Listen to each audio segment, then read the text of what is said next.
আসসালামু আলাইকুম, welcome to my YouTube channel. আশা করি আপনারা সবাই ভালো আছেন। আমরা এখন করাবো অর্ডিনারি 11a। এখানে একটা সমীকরণ দেওয়া আছে d to the power 4 minus a to the power 4 into y equal to x to the power 4কে সমাধান করতে বলা হয়েছে। এটা এনইউ 2020 অর্থাৎ 2020-এ এটা আসছিল। এখন আমরা এই সমীকরণটা সমাধান করব। আমরা 11 এর সমীকরণগুলো সমাধান করার জন্য আমাদের কাজ কি ছিল? প্রথম কাজ ছিল অক্সিলারি ইকুয়েশন নির্ণয় করা। তাহলে আমরা এখন অক্সিলারি ইকুয়েশন নির্ণয় করব। এখানে এই অর্থাৎ auxiliary equation m to the power 4 minus a to the power 4, অর্থাৎ এটাকে আমরা m এ কনভার্ট করব, তারপর এটা ইকুয়াল টু কত লিখব? 0 লিখব। এদের d কে আমরা m এ কনভার্ট করব, এরপর এটা ইকুয়াল টু আমরা কত লিখব? 0 লিখব। এখন আমরা এটাকে যদি ভাঙি, m স্কোয়ার হোল স্কোয়ার দিতে পারি না, অর্থাৎ m to the power 4 minus একইভাবে a স্কোয়ার হোল স্কোয়ার দিতে পারি ইকুয়াল টু 0, বা m স্কোয়ার, আমরা যদি a স্কোয়ার মানে b স্কোয়ারের সূত্র দিই, তাহলে m square minus a plus b into a minus b equal to 0, বা m square plus a square. একইভাবে আমরা যদি এটাকেও a স্কোয়ার মানে b স্কোয়ারের সূত্র দিই, তাহলে m plus a minus a equal to কত? 0। সুতরাং m square plus a square m plus a minus a equal to কত? 0। এখন এদের আলাদা, প্রত্যেকের আলাদা আলাদা মান কত হবে? 0 হবে। হয় m square plus a square equal to কত? 0, বা m square equal to minus a square, বা m স্কোয়ার আমি যদি বর্গমূল করি মাইনাস a স্কোয়ার বর্গমূল, বা m ইকুয়াল টু আমি যদি কোনো আলাদা করি, অর্থাৎ মাইনাস 1কে আলাদা করলাম, এরপর a স্কোয়ারকে আলাদা করলাম, অর্থাৎ মাইনাসটা আমি আলাদা করে ফেললাম। সুতরাং m equal to minus 1 root, এটার জন্য এটার মান আমরা কত জানি? i, আর এটার মান প্লাস মাইনাস এ আই, এটা সমান আই, আর এটাকে বর্গমূল করলে কত হয়? এটাকে বর্গমূল কত হয়? প্লাস মাইনাস এ হয়। একইভাবে অথবা m plus A equal to 0, সুতরাং m সমান মাইনাস এ, আরেকটা মান আছে, এটা হচ্ছে m minus A equal to 0, সুতরাং m সমান এ। অর্থাৎ আমরা এখন m এর মান কয়টা পাইছি? m এর মান আমরা 4টা পাইছি। একটা হচ্ছে a, আরেকটা হচ্ছে মাইনাস a, আরেকটা হচ্ছে এখানে প্লাস, অর্থাৎ a i, আরেকটা হচ্ছে মাইনাস a i। এখন আমাদের অক্সিলারি ইকুয়েশন নির্ণয় করা শেষ। এখন আমাদের দ্বিতীয় স্টেপ হচ্ছে কমপ্লিমেন্টারি ফাংশন নির্ণয় করা। কমপ্লিমেন্টারি ফাংশন yc কে প্রকাশ করা হয়, কমপ্লিমেন্টারি ফাংশনকে yc দ্বারা প্রকাশ করা হয়। yc ইকুয়াল টু আমরা কি লিখব? yc ইকুয়াল টু c1, আমি এখানে ধ্রুবকগুলা c1 নিছিলাম, c1 নিছি। এর আগের মেথগুলাকে আমি a b, ধ্রুবকগুলো আমি a b নিছিলাম। আমি চাইলে এখানে a b c নিতে পারবো। আমি এখানে c1 নিলাম। c1 এর জন্য আমি কি লিখবো? এর জন্য ই টু দি পাওয়ার এক্স। আমরা তো সচরাচর 1 এর জন্য ই টু দি পাওয়ার এক্স লিখি, কিন্তু এখানে মানটা যত হবে তত এক্স এর সাথে আমরা গুণ রাখি, অর্থাৎ ই টু দি পাওয়ার এক্স। এরপর মাইনাস এর জন্য আমরা কি লিখবো? c2 E to the power minus x, অর্থাৎ এটা মাইনাস এক্স। এরপর আমরা c3, যে এখানে আই একটা পাইছি, অর্থাৎ আমরা যে এখানে কাল্পনিক সংখ্যা আই পাইছি, আই এর জন্য আমরা লিখি cos x, আই এর জন্য আমরা লিখি cos x, কিন্তু এখানে একটা আছে যেহেতু, তাই আমাদের লিখতে হবে cos a x। আই এর জন্য যখন প্লাস মাইনাস আসে তখন আমরা আই এর জন্য দুটা মান লিখি, একটা হচ্ছে cos x, আরেকটা হচ্ছে sin x। এখানে x এর পাশে আমাদের কত লিখতে হবে? a লিখতে হবে, কারণ এখানে a আছে। এরপর c4 sin x, আমরা 4টা মান পাইছি না? প্রথমটার জন্য c1 E to the power x, এরপর দ্বিতীয়টার জন্য c2 ই ইনভার্স x। এখানে ইনভার্স a অর্থাৎ x এর সাথে মাইনাস এটা গুণ করতে হবে।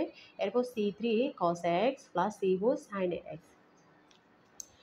এখন এটা পাইছি, এটা হচ্ছে কমপ্লিমেন্টারি ফাংশন yc এর মান। এরপর আমাদের তৃতীয় স্টেপ হচ্ছে yp পার্টিকুলার ইন্টিগ্রাল নির্ণয় করা। এখন phi yp equal to 1 by yp আমরা যেভাবে নির্ণয় করি, উপরে 1 নিচে হচ্ছে a যে d square d to the power 4 minus a to the power 4 এই অংশটা, এরপর এখানে হবে x টু দি পাওয়ার 4। অর্থাৎ সমানের ডান পাশে এরিয়া যেখানে আছে যে মানটা আছে এটা। এখন আমাদের পার্টিকুলার ইন্টিগ্রালের প্রথম স্টেপ হচ্ছে এই যে এ টু দি পাওয়ার 4 এটাকে 1 করতে হবে। 1 করতে হলে আমাদের এটা কমন নিতে হবে, অর্থাৎ এ টু দি পাওয়ার 4 যদি আমরা কমন নিয়ে নিই তাহলে উপরে থাকবে ডি টু দি পাওয়ার 4 আর এটা উপর নিচে হবে এ টু দি পাওয়ার 4, অর্থাৎ a to the power 4 D to the power 4 কে এ টু দি পাওয়ার 4 দ্বারা ভাগ। এরপর এখানে হবে 1 x to the power 4 equal to, আমি যদি এ টু দি পাওয়ার 4টা আলাদা করি তাহলে এ টু দি পাওয়ার 4টা আলাদা করলে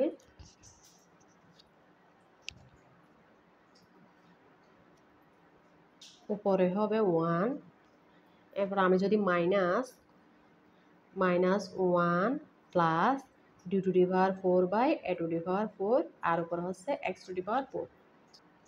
এবার আমরা যদি মাইনাসটা কমন নিয়ে ফেলি -1/4, আমি মাইনাসটা এখানে নিয়ে আসছি, এরপর 1 minus d to the power 4 by A to the power 4 inverse 1, অর্থাৎ এটা আমি উপরে নিয়ে যাই তাহলে এটা ইনভার্স হয়ে যাবে। এরপর এখানে থাকবে এক্স টু দি পাওয়ার 4, আমি মাইনাসটা কমন নিয়ে এখানে নিয়ে আসছি, এরপর 1 প্লাস মাইনাসে মাইনাস হয়ে গেছে, এরপর d to the power 4 by A to the power 4, এখন নিচেরটা আমি উপরে নিয়ে গেছি তার মানে এটা ইনভার্স 1 এ গেছে। X to the power 4 minus 1 by A to the power 4, পর আমরা যদি দেখি এটা 1 minus d inverse 1 minus d inverse 1 এর সূত্র অ্যাপ্লাই করতে হবে আমাদের, অর্থাৎ এই সূত্রটা ফার্স্ট সূত্রটা 1 মাইনাস ডি ইনভার্স 1 সূত্রটা আমাদের অ্যাপ্লাই করতে হবে। এটা সমান কি 1 plus D square plus dot dot dot. এখন আমরা এটা অ্যাপ্লাই করব 1 প্লাস ডি মানে কত D to the power 4 by A to the power 4 plus D square মানে কি D to the power 8 by A to the power 8 plus dot dot dot, এরপর এখানে আছে X to the power 4 equal to minus 1 by A to the power 4, এরপর আমি এক্সকে এই পুরাটার সাথে গুণ করে দেবো, অর্থাৎ X to the power 4 plus X to the power 4 D to the power 4 A to the power 4 plus X to the power 4 D to the power 8 A to the power 8, এটা minus 1 by A to the power 4 X to the power 4 plus 1 by A to the power 4, এখানে আমি ধ্রুবকটা আমি এক পাশে করলাম, এরপর x to the power 4কে আমার কয়বার অন্তরীকরণ করতে হবে 4 বার। আমি যদি এক্স টু দি পাওয়ার 4কে যদি 4 বার অন্তরীকরণ করি তাহলে কত হয়, এক্স টু দি পাওয়ার 4কে একবার অন্তরীকরণ করলে 4x কিউব, 2 বার অন্তরীকরণ করলে 3 4 12 এস স্কোয়ার, 3 বার করলে 12 দুগুণে 24x, 4 বার করলে কত হয় 24, তার মানে 4 বার অন্তরীকরণ করলে কত হয় 24। এরপর এক্স টু দি পাওয়ার 4কে যদি 8 বার অন্তরীকরণ করা হয়, এই যে আমরা দেখি এখানে 4 বার অন্তরীকরণ করছি আমার 24 আসছে, আমি যদি 5 বার অন্তরীকরণ করতে যাই তাহলে আমার অবশ্যই 0 আসবে, তাহলে এটা অবশ্যই 0 হবে, আমরা এটা লিখবো না, এটা 0টা লেখার প্রয়োজন নাই, এতটুকুই minus 1/4 x to the power 4 plus 24 by A to the power 4 minus, আমি যদি এটাকে এটার সাথে এবং এটার সাথে গুণ করে দিই minus X to the power 4 by A to the power 4, এরপর প্লাসে মাইনাসে মাইনাস, এটা কি হবে এটা হবে, এটা তো এ টু দি পাওয়ার 8 হবে, এ টু দি পাওয়ার 8 হবে, এরপরে উপরে হবে 24 8 হবে, সুতরাং ওয়াইপি, এটা হচ্ছে ওয়াইপি পাইছি আমরা, পার্টিকুলার ইন্টিগ্রাল কত পাইছি minus X to the power 4 A to the power 4 minus 24 A to the power 8। এবার আমাদের হচ্ছে জেনারেল সলিউশন অর্থাৎ ওয়াই নির্ণয় করা, সুতরাং g x y equal to y c plus y. এখন ওয়াই সি কত পাইছি, ওয়াই সি পাইছি আমরা সি ওয়ান এই যে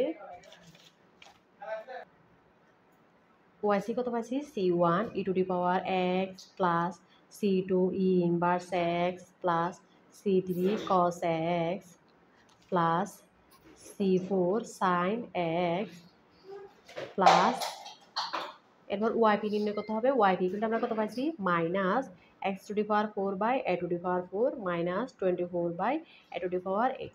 এটা হচ্ছে আনসার। আমার ক্লাসটি যদি আপনাদের ভালো লাগে থাকে তাহলে অবশ্যই সাবস্ক্রাইব করবেন। এখানে এই যে বইতে এটা দেওয়া আছে,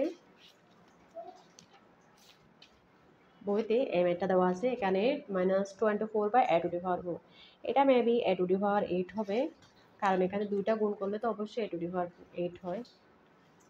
এই যে এটা মেবি 24 বা a টু দি পাওয়ার 8 হবে সম্ভবত। এখানে ক্যালকুলেশনে ভুল হয়েছে, এটা a টু দি পাওয়ার 8 হবে।